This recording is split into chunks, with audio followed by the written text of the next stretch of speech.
మధ్య ఆఫ్రికా దేశమైన కాంగోలో పెను విషాదం నెలకొంది. 2 రోజుల వ్యవధిలో జరిగిన 2 వేర్వేరు పడవ ప్రమాదాల్లో 193 మంది ప్రాణాలు కోల్పారు. అనేక మంది గల్లంతయ్యారు. ఈ దుర్ఘటనలు ఈక్వెటర్ ప్రావిన్స్లోని 2 ప్రాంతాల్లో దాదాపు 150 కిలోమీటర్ల దూరంలో జరిగాయి. లోకోలెలా భూభాగం నుంచి బయలుదేరిన ఒక పడవలో సుమారు 500 మంది ప్రయాణికులున్నారు.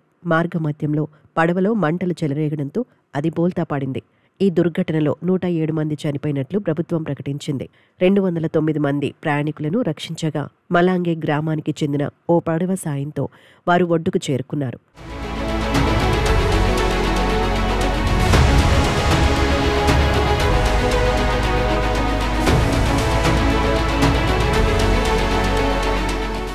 అయితే సుమారు 146 మంది గల్లంతయ్యారని ప్రభుత్వం తెలిపింది.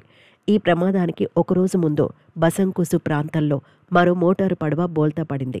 ఈ ప్రమాదంలో కనీసం 86 మంది చనిపోయారు. వీరిలో చాలామంది విద్యార్థులున్నారని ప్రభుత్వం వెల్లడించింది. గల్లంతైన వారి సంఖ్యపై స్పష్టత లేదు. ఈ ప్రమాదానికి కారణం అధిక సంఖ్యలో ప్రయాణికులు ఎక్కడం, రాత్రిపూట ప్రయాణం చేయడమేనని అధికారులు తెలిపారు. అయితే ప్రభుత్వ నిర్లక్ష్యమే ఈ దుర్ఘటనకు కారణమని పౌర సంఘాలు ఆరోపిస్తున్నాయి. కాంగోలో ఇటీవలి పడవలు మునిగిపోయే సంఘటనలు పెరిగాయి. తక్కువ ఖర్చుతో ప్రయాణించేందుకు ప్రజలు రోడ్డు మార్గాలకు బదులు పడవలను ఎంచుకుంటున్నారు. అయితే అధిక బరువు, లైఫ్ జాకెట్ల లేమి, రాత్రిపూట ప్రయాణాల వంటి కారణాలతో ఈ ప్రమాదాలు జరుగుతున్నాయి. ప్రమాదం జరిగినప్పుడు సహాయక చర్యలు చేపట్టడం కష్టమవుతోంది. చాలా మృతదేహాలు లభ్యం కావడం లేదు. పౌర సంఘాలు ప్రభుత్వ నిర్లక్ష్యాన్ని ఈ ప్రమాదాలకు కారణంగా చెబుతున్నాయి. సురక్షిత ప్రయాణ సౌకర్యాలు, నియంత్రణలు లేకపోవటం వల్ల ఇలాంటి దుర్ఘటనలు పునరావృతమవుతున్నాయని వారు ఆరోపిస్తున్నారు.